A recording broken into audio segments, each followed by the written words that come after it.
Welcome everyone to the post-game lobby, the post-event analysis show presented by Optic Gaming Los Angeles. I'm your host, Katie Bedford, joined by Mud Dog, our general manager, and later on, our team captain Slasher, and then Hunter to go over some power rankings. Now, Eric, I didn't think we were going to be starting this show as early as we're starting it, because if you told me we were going to blow through 3 sweeps in a row, I would have told you you're a liar.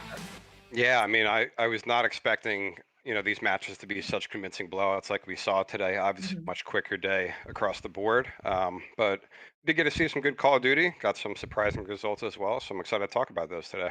Yeah, it's always nice actually when it doesn't go how you would expect because that gives you something new to talk about. Now, to everyone in chat, I do want to let you know that we're going to be answering your questions at the end of the show. So if you have any, please do put them into chat for us. We'd love to talk with you. But in the meantime, we're going to go ahead and bring in Slasher, who's going to come in and chat with us about all of the matches that we saw today, some key takeaways, maybe some talk about those GAs that you've seen all over Twitter Oh, and he on makes Reddit. them. He makes them all. And of course, some of the new additions to the starting lineup for our optics. So welcome, Slasher. You caught all the matches today, I assume? Yeah, I was watching all of them. I had a close eye on the finals for sure, and the others I was kind of tuning in and out throughout the day. So I want to start, Eric, with our very first series of the day. We have been waiting, the community's been waiting for this Chicago-Atlanta matchup all year. It's never happened, and it finally happens, and it's over in 45 minutes. And it was just a smacking beatdown. I was watching that. I was like, what is happening? This is not what I expected between these two teams. Yeah, this result really surprised me. I thought it was going to be a much better match overall. I think we sort of saw how Atlanta has been struggling to adjust a little bit to the meta, or on the flip side, just how well Huntsman's adapting. RC's had a standout performance in this series with a 1.35 across it, but I really thought Envoy made a ton of plays that really set them up to win this. Like in the hard points, he was sneaking through, flipping people out of spawns. He just makes a lot of those like dirty work plays that don't always show up in the stat comms, but he was a huge reason they were dominant in this series here. And our cities was phenomenal all week, really, for that team. But still, I mean, Austin, so when you look at it, you see how strong Atlanta has been historically throughout the year. And then you see maybe a little bit of a meta shift. Let's not get too much into the GAs yet. But when you look at that and you see a 3-0 blowout from Chicago, what are your thoughts on what happened? I mean, from watching that match a little bit, it just seemed like FaZe was not comfortable in the new meta like at all. Whereas like Chicago on the other hand seemed really comfortable. You got Alec back on a main AR, which is where he should be. Like they've kind of struggled. I mean, he was good with the sub. Don't get me wrong, but he's just so much better with an AR in his hands. And I also kind of think like FaZe is going through a weird period right now where they're playing different maps. It seems, or something's off of their vetoes from what I can tell. Because I'm pretty sure they picked Hackney game one, if I'm correct. So something's up there with their vetoes. I'm not quite sure what it is because I don't have an inside perspective, but it doesn't seem like they're playing the certain maps they were playing before when they were really dominant. From what you've seen with the teams you've scrimmed and like with the meta change, have teams like quote unquote best maps like changed, do you think? Or do you think a lot of teams are still pretty consistently strong at the maps they were previously to the meta change? Well, I can only speak for like us because like we're a brand new team, so like our maps changed. It's hard to really like judge other teams because going into it before, I would have been like, okay, we're really good at this map and this map. Let's see how they stack up against us and stuff like that. And in scrims, I don't really pay too much attention. I feel like for the most part, it seems like teams have not like changed their map pool too much, but I feel like now teams are starting to flex their vetoes rather than getting rid of what they're weak at. They're starting to get rid of what the other team is good at. And that usually happens later on in the year because you got to like develop that map pool and be good at every single map so you can kind of make the other team uncomfortable. Yeah, So I is mean this that's something where something.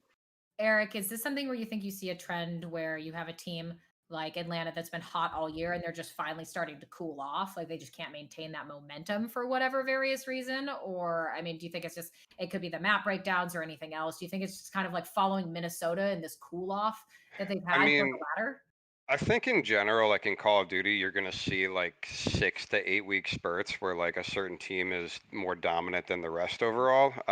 So like while they're obviously not at the same level that they were at, a month and a half, 2 months ago, like they still are a really strong team, and I don't think their fall off is like as drastic as Mhm. it looks like here. And again, like the meta just changed again. They had limited practice. Like we know those five are super talented players. Um, but I think they're just, need a little bit more time to figure out how they want to play situations. And if they're really switching up their vetoes a lot, like Austin said, that can really affect your consistency. Because unless you're excellent at every map, you sort of are generally preparing for a wide variety of maps instead of focusing on a few. Mhm. So then, all right, we've covered it. Of course, Atlanta, that surprising 3-0 from Chicago. Chicago moves on to the grand finals, and they have to wait for New York and Toronto, our second semifinal of the day. Something that I thought was going to be fairly competitive because Toronto continues to look like they're improving. But we see a 3-0 from New York. And granted, the first hard point was extremely close. I think it was like 250, 247, something like that. But still, it was another 3-0. And that one, were you as surprised by that, Eric, as perhaps semifinal number one, or were you more like, okay, it's Toronto, it's New York. New York does look really good. That's not that big of a shocker. Yeah, I wasn't too surprised by this one. New York's been playing really well recently.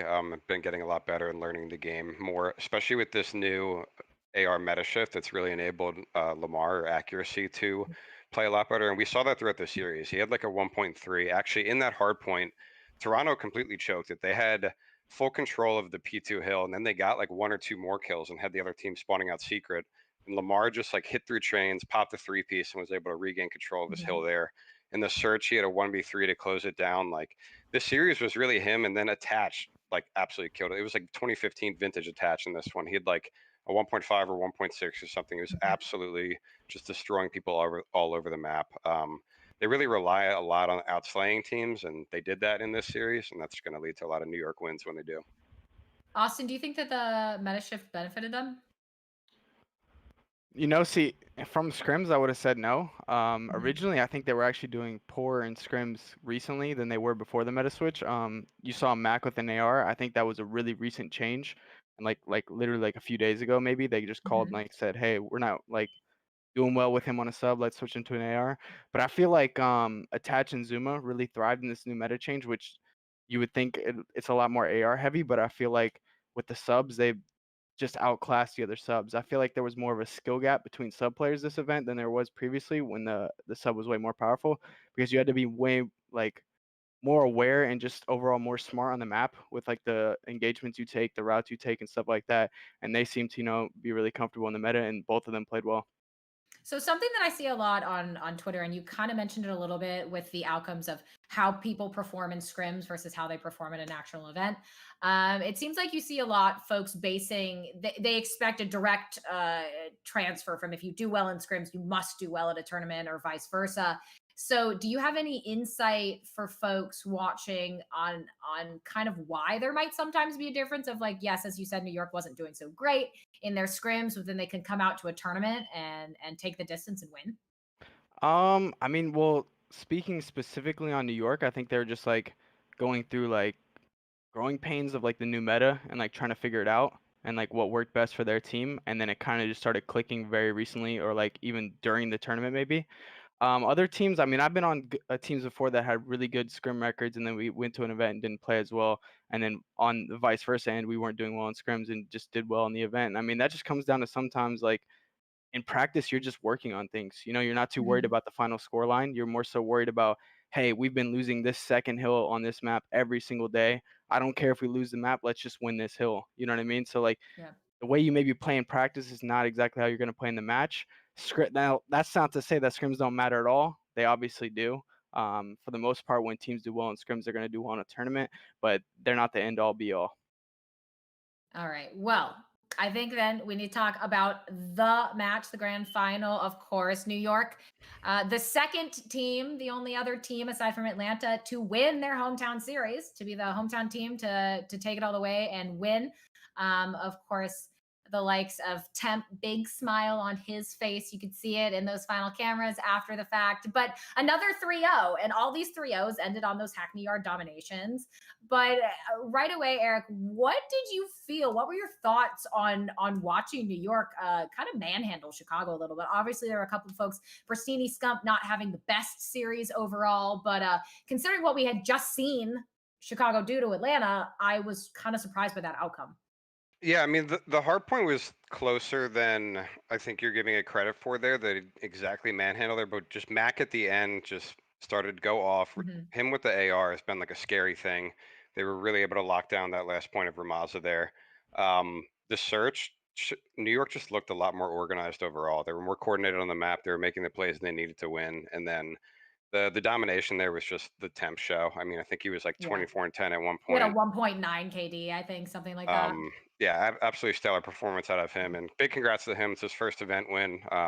People are going to debate, whether online or land counts, but it's a win Mhm. for him, and he really went off in that map 3 to secure it. So I'm happy to see Don get a dub there. Yeah, I see a little bit of a smile from Austin. But on that note, though, I mean, I think it is very exciting for them. I like it because it's another team getting a tournament win. It's not those same teams winning over and over and over, which I think is great for the league. But Austin, when you look at something like this, so Chicago had 3-2 New York earlier in this weekend, and then New York comes back and 3-0s them in that 24-hour period, if you will. Why do shifts in score lines like that happen between teams? If you were going to try and explain it in layman's terms to folks, is it just because people are feeling themselves? You have Temp pulling a 1.9 on Dom, or in a 24-hour period, can you really tighten things up against a team enough to make a substantial difference? I mean, I think both of these series specifically came down to the game one. Like previously when they played, I'm pretty sure Donnie started the map like 10 and He was like 20 or he was something like like that. 4 and 18 at one point or Yeah, something. and they almost won the map still too, and they ended Mhm. up rerunning the map. And I mean, odds are you're not going to get that kind of performance out of Donnie again, and he didn't. He obviously played a lot better in the finals. So I think it mainly just came down to him in that map one. To be honest, I feel like if New York took the map one in the previous matchup, they would have won the series, and then in the finals they took a close map one. And I gotta highlight, to be honest, I think the biggest part of that map and the biggest part of the series was the very last hill of the game. Every hill in the game, pretty much, whoever rotated to it kind of held the full 60 points. Mhm. But at the end of the game, Chicago had the rotation, and Zuma made a really good play, hit a Zuma flank, actually, Yeah. Yeah. pinching around, getting a kill, staying alive, and spawning Chicago out, and buying time for his teammate to break into the hill. And that was the first like break that I noticed from the game, and that's what Mhm. won in the game. And then it kind of just seemed like Chicago kind of crumbled after that because that map was just back and forth the entire time. And then Mhm. I feel like the rest of the series was just New York on cruise control. I think another thing too, and we sort of saw this with him last year. Pristini struggled in the finals overall. He had like a .75, and we saw him an hour and a half before just absolutely smoke phase and go on a 14 kill streak. He is Mhm. traditionally like a really fast and aggressive player, and sometimes that can lead to crazy games, or it can backfire and lead to like extremely negative games. And I know he's the type of guy who, when he gets confidence in his head, he like feels unstoppable, and he's very much like his emotions are sort of reflecting how he's doing in the game. Right. So I think that can see where you see a big shift in Huntsman, at least, because he is sort of like what I view as their X factor in a sense. Yeah. All right. Let's move to our key takeaways. We can pull those up on screen in just a moment. But there's obviously some overarching things that we want to highlight. Number one being Atlanta needing to work on hard point rotations. This is something that I feel like I've consistently noticed is that they never rotate early, ever, or it just seems like they forget and they focus on these late breaks based entirely on gun skill that doesn't sometimes work out for them. Like when they were eliminated, it felt like they lost, or yesterday rather, on Saturday, I watched them lose like 5 hill rotations in a row. And I don't know, Austin, if you have thoughts on that, but that's something obviously from my 30,000 foot view that I see. And I'm like, why are you never there? Ever? Yeah. Nah, I mean that's pretty true. Especially when they were really good at the beginning of the game. I watched them really closely because a lot of times you just, you're watching the best team trying to mimic what they do or pick up on tendencies and stuff like that. And I noticed that too. It seemed like they're playing a very unconventional style of hardpoint, which relies heavily on breaking hills rather than rotating first. Now don't get me wrong, they still obviously rotate first sometimes, but it just always seemed like they didn't care if the other team won the rotation. They just had a good way to break. But as the game evolves, and I think this is starting to hurt them now, teams learn how to hold better. Just like they learn how to break better, they learn how to hold better. And now it's kind of like I don't know if this is specifically it. Like, it could have just been a bad weekend for them in the meta switch, but it seems like their style of play is coming back to haunt them, and it's not working as well as Mhm. it was in the beginning of the game. So Yeah, I something mean they might want to review. they were definitely bullying teams off the start. They were just like so mechanically ahead of everyone else, it felt Mm, like, and Yeah. especially in the first few months, that it was like no matter what they did. I mean, me and you had talked about this, like trying to watch them and like, what the hell are these guys doing that's so different? Like, well, they're just smoking everyone in every gunfight. So as you said, as teams get better, it becomes more about like who's playing fundamental. Well, do you think there's Um, a part of that, Eric, where you're that good off the rip and you're winning, so you don't evolve your gameplay at all? You just keep doing what you're doing while other teams are iterating and experimenting and finding out what works better? well, Or yeah, I think when you're having success with Mhm. something and like people aren't really preventing a true or presenting a true like opposition to you, you don't really learn from those things because like most of the time you learn from messing things up and being Mhm. like, oh, we can do this better and handle that. And it's like if you're playing scrims and you're just like winning everything, breaking everything, you're like, all right, well, like I don't know what we really could have done better because it wasn't like Right. exposed. It's not until the flaw in the plan is exposed and taken advantage of that you like really focusing like, oh shit, like we need to work on this. So let's talk about another one of our takeaways. That was Minnesota. They were in this tournament, and it's kind of looking at what's happened with them, right? They get to back-to-back grand finals. They aren't able to close out on either, but then it starts this rather dramatic slide for the team after that. They start getting eliminated in O2s. They aren't making it to Sunday anymore. There's tournaments like CDL Florida where people were saying this is their tournament to win, and they just keep not being able to get there. So, Eric, do you think they were, I guess, overvalued per se? Or is this just a slide that's been occurring and they can't capture the magic they had at the beginning of the year? Yeah, I don't know if I'd say like going into this they were necessarily like overvalued. I think they're like five players with really good teamwork, and especially coming to this event, I thought Asim played really well overall, and he had been someone who is like again I view as like that X Factor style type of player. Mhm. Obviously Alex's hand injury didn't do them any favors, and they've Right. sometimes when like that confidence and everything just slips, it can be really tough to get back. So I don't know too much about what's going on with them. I haven't talked to those guys behind the scenes, but. They can't make a roster change at this point with the lock, so they need to do something different. All right, Austin, we're going to talk about the GAs, the gentlemen's agreements, because obviously those certainly played a factor here. And there was a lot that happened on Twitter alive and well with the discussion of pros.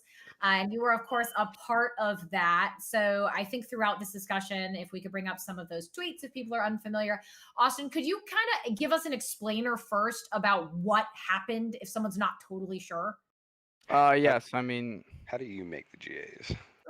yeah, I Tell just us kind your of say what secrets. goes and, cater the game towards me. No, I'm just kidding.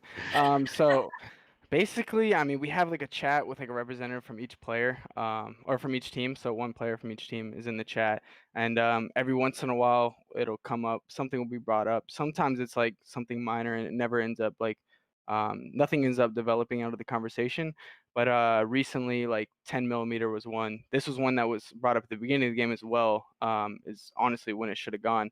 But the way a GA basically works is, you propose something, you get votes from teams. Like I said, there's one member. So like for me, I'm the member in the group chat. I'll go back to my team and be like, hey guys, like, do we think this is overpowered? Do we think it should be in the game? And then we'll submit our vote.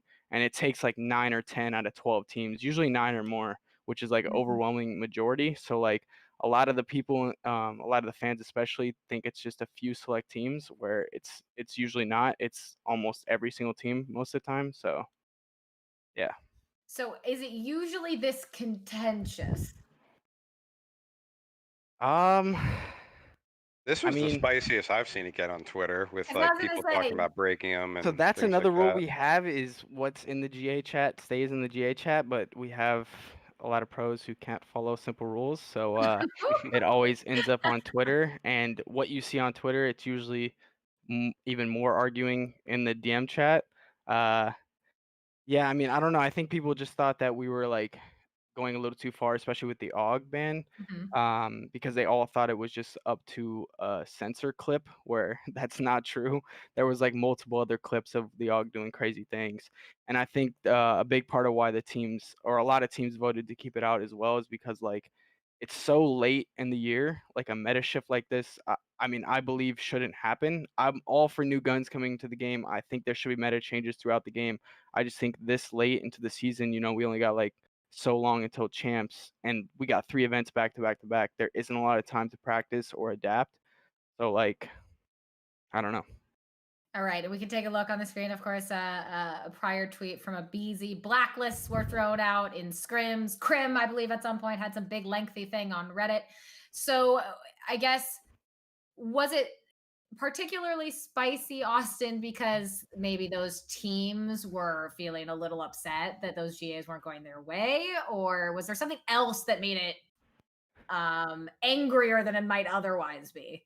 I mean, well, that's usually how it goes, right? Like the teams who don't are not down for the GA are the ones, speaking out and like really upset about it.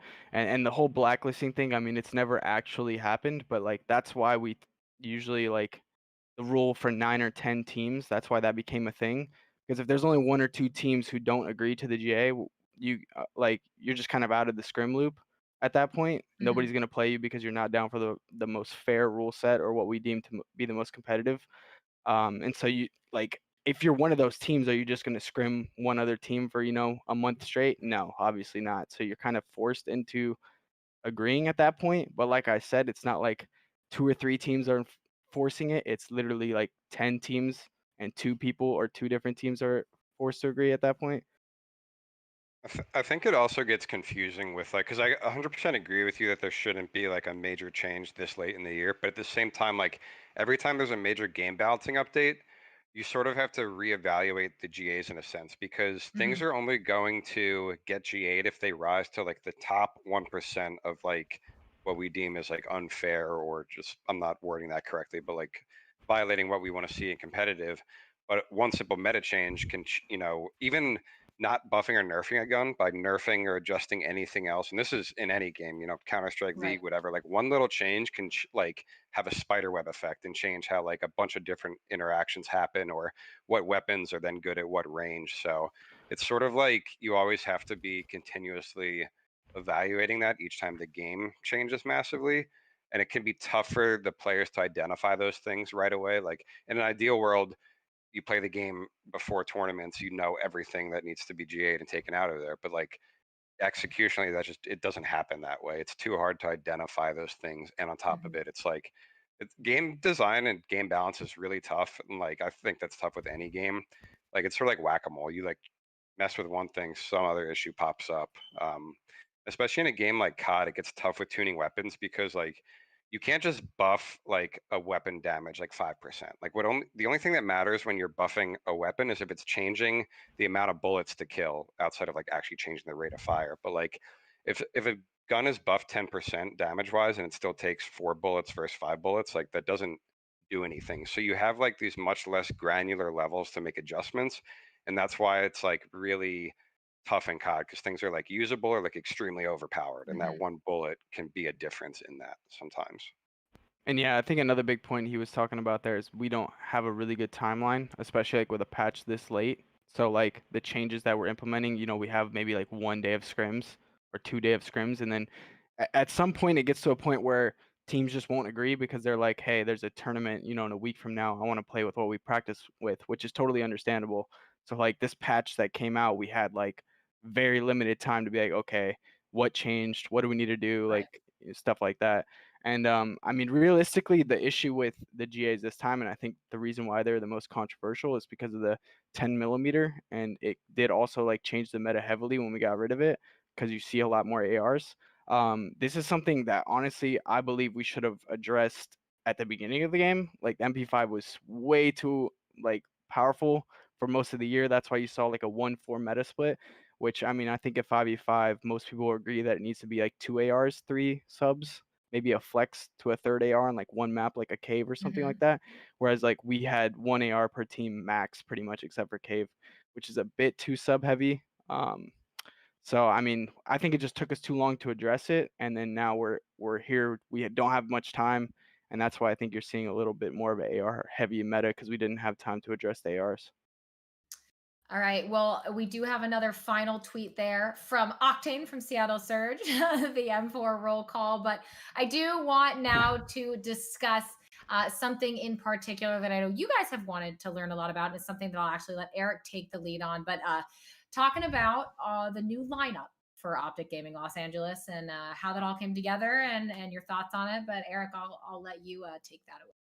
Yeah, I mean the team was obviously not performing up to the level we wanted to. I talked a lot about this in my little recap video, but we just knew we needed to make some changes. So we spent a lot of time really scouting the amateur scene, watching previous challengers events, watching players, Twitch rebroadcasts, like all that stuff, anything we could. Especially me and Austin spent a lot of time just in calls together, trying to evaluate players and found these two guys and like they sort of filled two different like gaps in my sense. Like Hollow is been around for a while. He's not as much of like a young gun new player, but I think this is like his first chance really breaking into the scene, and he's really knowledgeable about the game and like works with the guys a lot on like voicing his opinions and how we should play things. We were definitely lacking a lot of like player input before, so having two players in Draza and Hollow who are also like contributing to the discussion is really important. Hmm. And then Draza's like really, I think he's just like untapped talent, super young player. He's a really fast SMG, which is like traditionally the toughest role to really fill. I think he has a really high ceiling, and he just also has an insane desire to prove himself and establish himself as a pro player, and eventually a top pro player. So I'm excited about what both of them bring. He's running the smoke for us, as far as I know, unless it's changed. Austin, you let me know. No, Um, yes. but yeah, we're excited about the work ethic they bring and the communication. And we've been looking a lot better in practice. But as Austin said, it's like practice and competition are two very different things. So we will see next Friday when we play Florida. Yeah. So, Austin, what is it like when you have next weekend, of course, where Optic will be playing at the second London event? So, what is the process for you as a team captain and your process for your team as a whole to get players like Draza and Hollow up to speed as much as you can within the time frame that you have? To be honest, I mean, I didn't really have to do anything special. I feel like this year specifically, the AM scene is a lot more caught up to the pro scene than in previous years. I feel like they knew the game really well, and that's honestly part of the reason why we decided to go with picking up Hmm. both of them. After scrimming with both of them, I felt like they had really good game sense in this game, good communication, and just brought a lot of like just like I said, that communication not only in game but out of game as well, like Hmm. talking over like, hey, like I think you did this wrong, or hey, I did this wrong here, just like little things like that that matter so much, especially in like a practice environment. So I mean the basics that we do every day is just like obviously scrimming a few sets, reviewing maps. Like we're not even reviewing VOD yet. We're talking over map overviews and like just simple game plan to make sure we're on the same page, because like their amateur team and our pro team, like for the most part we talked about the same like ways to break hills or hold hills, but sometimes like they had a little bit different version of it and I had a little bit different version of it, and basically just like combining the two and making sure we're on the same page. All right, Eric, and very quickly to you on this note as well. I know that when I've done my articles for the CDL with certain players and had these interviews, it's so often talked about how that kind of communication, as Austin just said, is super crucial, and it's not something you necessarily see in game because it doesn't really show up in like a stat line somewhere. So you've been around COD forever, and historically, how important really is something like communication to teams being able to thrive in this game? I mean, communication, especially in 5v5, is really, really vital to have. You need to know it's not just about like constantly talking, it's about saying the right things. Like there's a lot of players I say that are like always talking but not saying anything. And it's like you need to give your team impactful, tangible information talking about where you're spawning, how the other spawns could be affected. But then as Austin said too, it's like that's only half of it. A lot of it's the Hmm. communication after the game and how you are addressing mistakes and identifying those mistakes and figuring out what you did well, how to build upon those things. Like it's a really collaborative environment, especially in 5v5 Call of Duty, and things like that are so essential to a team. But as you said, like they're not tangible metrics, and like outside of a few listen-ins or like if teams are streaming, like the fans don't really get to hear that. But that Hmm. stuff plays a huge role in like roster construction and the team or the success of a team as a whole.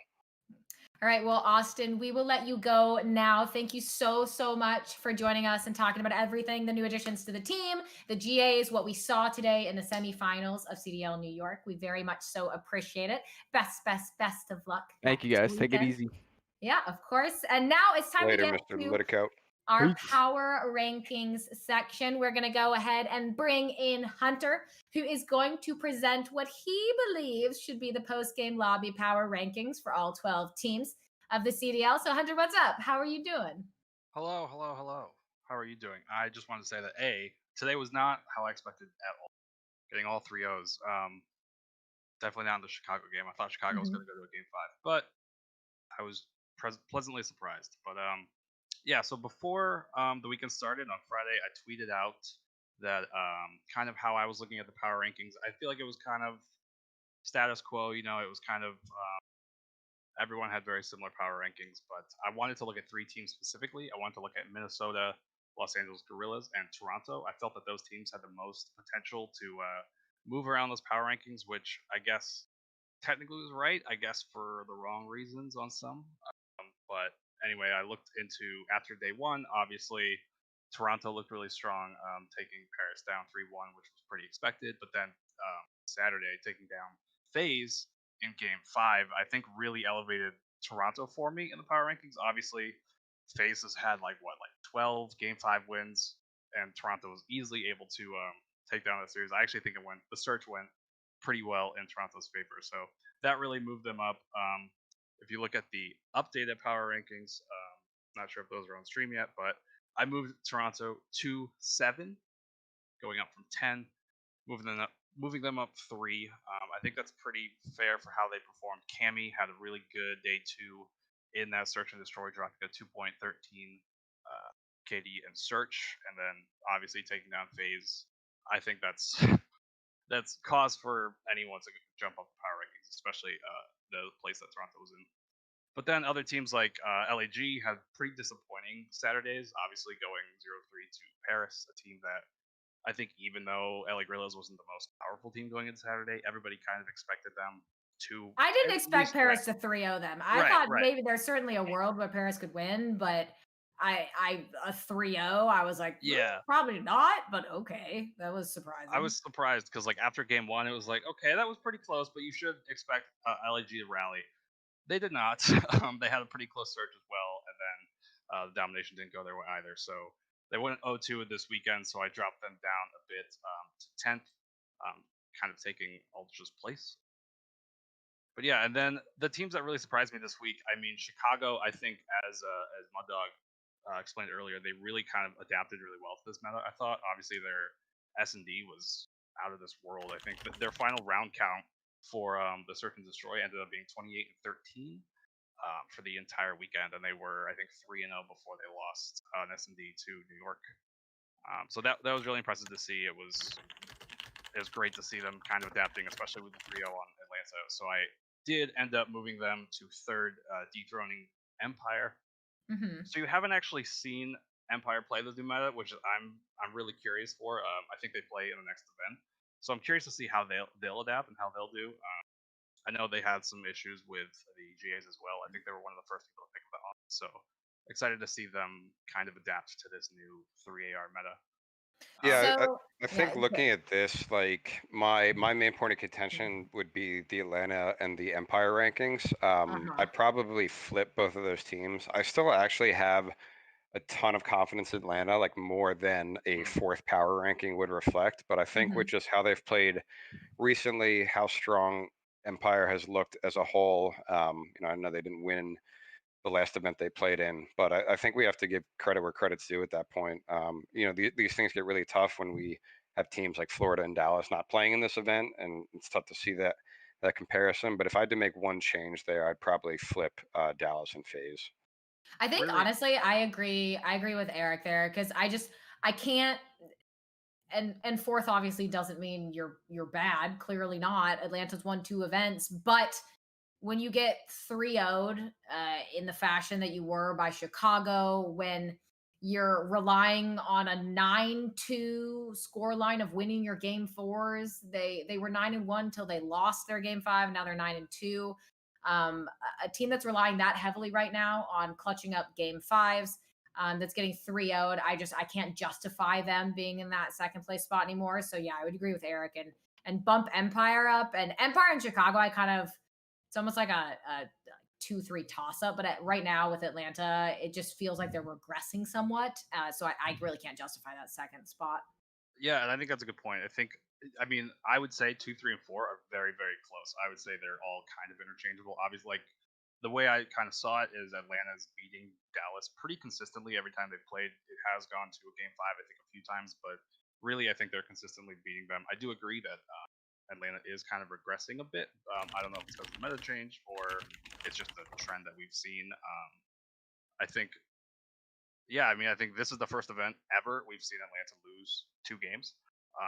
So that's significant, I think. And I think if they can, not repeat that, obviously, in Toronto, we'll see. But Toronto will be a huge, huge test. And I think that will really lock in the power rankings, being that we have pretty much like every top team at that event. So that'll be interesting to see.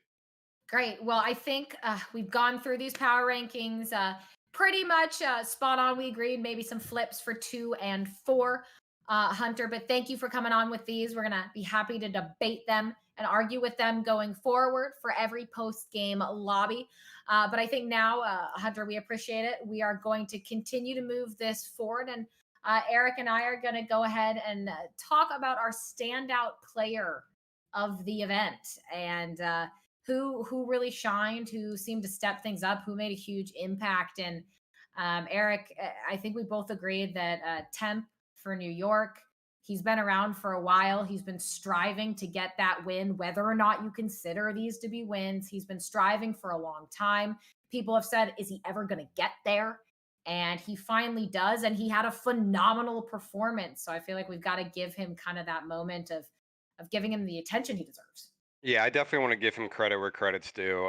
Zuma also had a wonderful series. He had a 1.18 in it. Donnie had a 1.17, but especially in that Dom, for him to step up and completely take over the game there and really, help earn his team that victory. I think that was awesome to see out of him. Super happy to see him get a dub. Absolutely love the guy. He's a great dude.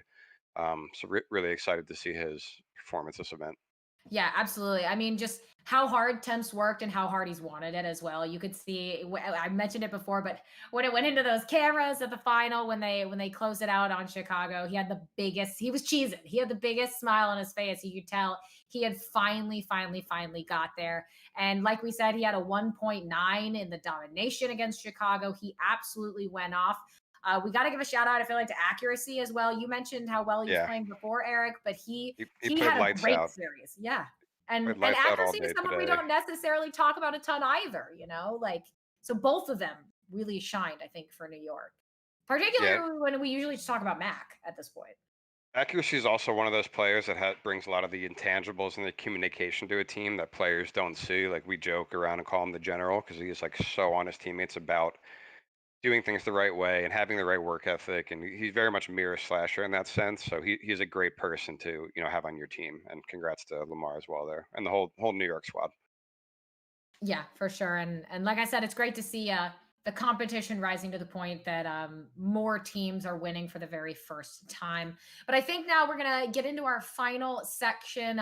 We asked you guys during the start of the show if you had any questions for us, and we're going to go through a couple of those questions now. If you still have questions, please put them into chat because we would love to talk with you about that. But I think, Eric, one of the first questions was any thoughts about relocating players for champs. That was another kind of little bit of a hot button issue that occurred on Twitter. But I think at the end of the day, relocating players, there is a risk within that, certainly, because it requires travel. It requires, not adhering to a strict quarantine.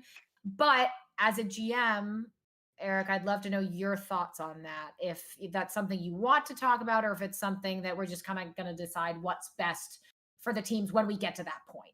Yeah, regarding our team, it's something we're not going to touch on too much about. I think you are going to see some teams move to get the best competitive advantage. Obviously, there's a lot going on in the world with the virus and everything, so it's going to be up to those teams to decide what is safest for their players going forward. I think you'll probably see some teams relocate. Yeah, and obviously that'll be the decisions that they choose to make. But another question we have, would you attribute Chicago's improvements in Search and Destroy to the meta? That's an interesting question because we certainly have seen them look better, perhaps not against New York in that grand final, but a 6-1 over Atlanta earlier in the day. I mean, they look better, but Eric, yes to the meta. I mean, it certainly seems like people like our cities are more comfortable now that they can be I running only saw a ARs. few of their searches over the weekend. Like Mhm. the meta is inevitably going to help them just in terms of the styles of players they have with our cities and formal. But like the biggest thing that impressed me about their search this weekend was their shot calling. And I don't know who's making their in-game calls for them, but like the play against FaZe where they killed or they pushed through the A site, they killed Selim off the planner, turned around right away to catch the guy at B. Like they was just such good mind games and late game decision making, which is something that really can separate the good search teams from the great ones. Yeah, and Eric, take a look at that really quick. But yeah, so to folks who, Eric, who may not have seen a ton of what Chicago did this weekend, they had a few instances where it was just absolute domination. They looked so comfortable, they looked so in sync, they looked completely fluid in everything that they did. But another, and I think maybe the final question that we may close it out with was how much harder was it to scout players with COVID and having to rely on VODs, etc., if you can't necessarily meet them in person? And Eric, as our general manager, I'll also let you speak to that question, which is a great one. So thank you, chat, for asking that. So I don't think it necessarily made it more difficult. It was different because I wasn't having to factor in like land placings and land performance in. Because as of right now, everything is Mhm. still online overall. It was like tougher to get a sense of who the players are. Because a big thing when I recruit players, like I want to learn. I'm learning it's more and more important to have the right like personalities and attitudes around. So I really want to learn a lot about like what Mhm. intrinsically motivates them to be competitors and things like that. But did a lot of like FaceTime, phone calls, just doing what I can to really get to know the guys and evaluate them. But in terms of evaluating like their gameplay itself, I'm looking at online gameplay for online gameplay. So while it's different, it didn't really change up like how I had to handle things with like talent evaluation. Right. Well, and that's certainly at least one good thing when we're all stuck at home. But looking forward now, Eric, of course, the next event, Optic will be playing at that. So the debut for Haza and Dralo with Optic Gaming. Draza and Did I Hollow. just dyslexic that? Haza, Oh my Haza and God. Dralo. Ooh, I do clip it, have clip it, clip dyslexia it. to throw it out there, so you can't hold it against Oh, me well, now I feel because bad. I'm yeah, sorry. no. Actually, it's not the first time I've done that. I did that on my stream earlier during the watch party this weekend, and I said it and caught it. I didn't catch it this time, but no, you can't. I'm blaming the dyslexia, and I'm Hey, sticking with that. they're new. It's all But right. We're gonna Paulo know and their names soon. Draza, there we go, will be playing with Optic for the upcoming series for London. And we've got some big hitters, though, Eric. We've got New York, who just won. Dallas is going to be there. Florida, of course, the first team to reach 3 wins. So I feel good about it. I'm so excited to see this new roster for Optic begin to play and perform.